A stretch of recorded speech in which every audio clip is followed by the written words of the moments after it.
성경의 수업을 걷다 오늘은 열왕기상 9장입니다. 솔로몬은 왕의 자리에 오르면서 경쟁자들을 제압하고 국가를 조직하고 여호와 하나님을 위해 성전을 짓고 자신을 위해 왕궁도 지었습니다. 두로와 애굽과도 유익한 동맹을 맺고 백성들에게는 전쟁 대신 안식을 주었습니다. 분명히 그는 외교와 국내 문제 모두에서 탁월했습니다.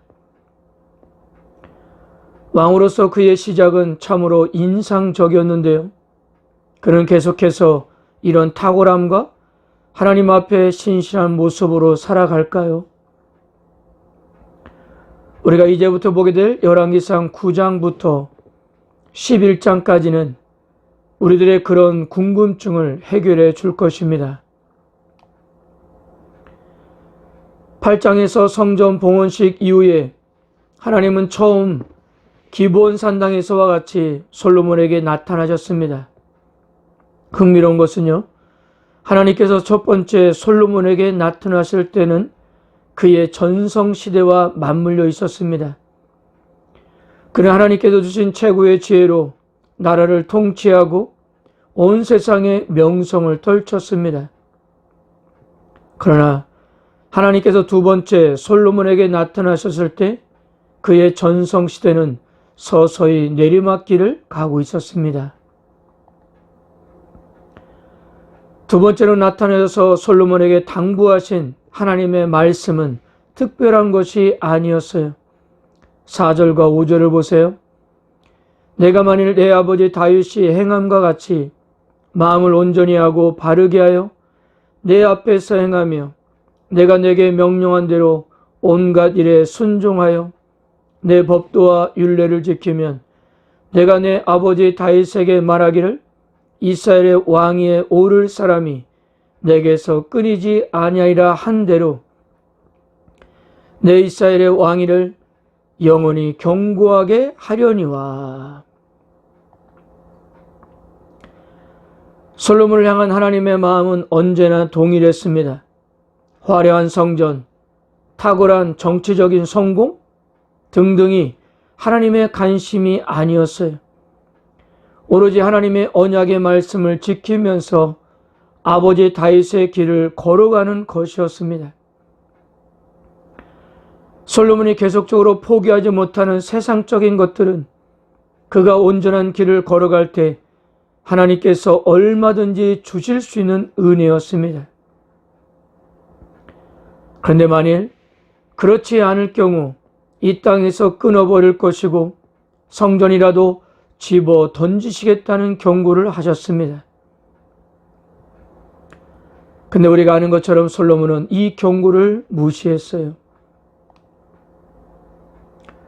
9장 10절을 기준으로 이제 솔로몬의 후반부에 대한 이야기가 시작되는데요. 이제부터 솔로몬은 쇠퇴하는 왕의 모습만 보일 뿐이었습니다.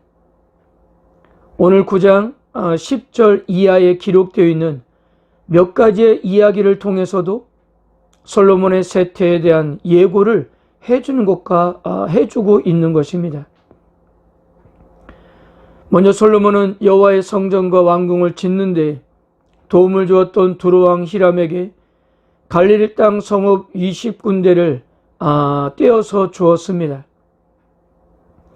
히람이 그 땅을 보고 가불 땅, 즉 쓸모없는 땅이라고 혹평한 땅이라고 하지만 그 땅은 엄연한 하나님이 이스라엘 백성들에게 주신 약속의 땅이었다는 거죠. 땅은 하나님의 것이요 하나님께서 나누어진 땅의 경계는 변개할 수가 없었습니다. 신명기 19장 14절을 보세요. 내 하나님 여호와께서 내게 주어 차지하게 하는 땅, 곧 내 소유가 된 기업의 땅에서 조상이 정한 내 이웃의 경계표를 옮기지 말지니라. 신명기 27장 17절 그의 이웃의 경계표를 옮기는 자는 저주를 받을 것이라 할 것이요 모든 백성은 아멘할지니라. 근데 솔로몬은 갈릴리 성읍 20군데를 마치 자기 땅인 양 이방 왕 시람에게 주었던 것입니다. 그리고 솔로몬은 성전과 왕궁을 제외하고도 아주 광범위하게 건축 사업을 진행했어요. 계속적으로 말하지만 이런 전국적인 토목 공사를 통해 백성들이 이런 강제적인 노역 앞에 그들의 고초는 말이 아니었을 것입니다. 그리고 솔로몬은 애굽 바로의 딸을 위해서 별도의 왕궁을 마련했습니다. 이렇게 바로의 딸을 위해서 별도의 건물을 마련했던 것에 대해서 역대하 8장 11절은 이렇게 설명했습니다. 솔로몬이 바로의 딸을 데리고 다윗성에서부터 그를 위하여 건축한 왕궁에 이르러 이르되 내 아내가 이스라엘 왕 다윗의 왕궁에 살지 못하리니 이는 여호와의 궤가 이른 곳은 다 거룩함이니라 하였더라. 이 바로의 딸은 솔로몬의 몰락의 절정을 묘사하는 열왕기상 11장에서도 다시 등장할 것입니다. 또한 솔로몬은 해상 무역을 통해서도 엄청난 부를 쌓았어요. 이처럼 솔로몬은 세상적으로 대단한 성공을 이루어 화려한 삶을 이어갈 수가 있었습니다. 그러나 솔로몬의 이러한 속에는 결코 긍정적이지만 않다는 것이 문제였어요. 물론 열왕기상에서는 솔로몬이 하나님 앞에 신실했다는 것을 강조하고 있지만요, 그는 분명 하나님의 언약의 말씀을 따르기보다는 자신의 명성과 세상적인 부에 더 많은 관심을 쏟고 있었던 것입니다. 율법의 기준으로 평가하면 솔로몬은 매우 위험한 모험을 하고 있었던 거예요. 사랑하는 성도 여러분, 솔로몬의 이야기를 공부하면서 제가 계속적으로 말씀드리지만 우리를 향한 하나님의 관심은 겉으로 드러나는 세상적인 성공이 아닙니다. 성전을 건축하고 봉헌까지 마친 다음 하나님께서 솔로몬에게 다시 나타나셔서 하셨던 말씀이 진정 우리에게 바라시는 하나님의 마음이었던 거예요.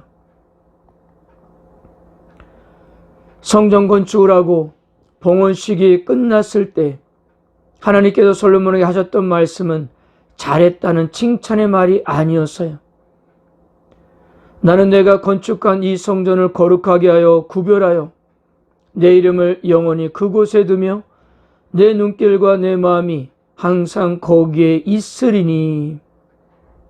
그런데요, 이렇게 되기 위해서 전제되어야 하는 것은 솔로몬이 언약의 말씀에 순종하고 다윗의 길을 걸어갈 때였다는 거죠. 그래서 하나님께서는 만약 그렇게 하지 못할 경우 이런 성전이라도 집어 던지겠다고 그렇게 하셨던 거예요.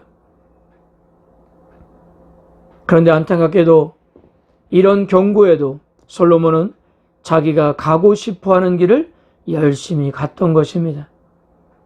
겉으로 볼 때는 하나님의 축복으로 엄청난 부와 명예와 명성을 쌓았지만 하나님을 향한 그의 영성은 밑바닥으로 내려가고 있었습니다. 지금은 하나님의 축복이라고 생각했던 것들이 결국 그의 인생의 올무가 되어 가고 있었던 거예요. 사랑하는 성도 여러분, 계속적으로 강조하지만 우리 인생에서 무엇보다도 가장 중요한 것은 바로 하나님과의 바른 관계입니다. 그 하나님과의 바른 관계가 결국은 우리들의 삶을 만들어갈 것이기 때문이에요.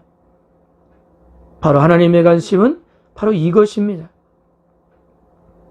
오늘도 내 인생에서 하나님이 없는 것 같은 삶을 살지 마시고 하나님께서 인정하시는 신실한 모습으로 살아가십시오. 여러분들의 그런 모습을 하나님은 응원해 주실 것이고요, 오늘도 우리와 함께 하실 것입니다. 그런 은혜로 살아가는 하루가 되시기를 축복합니다. 아멘.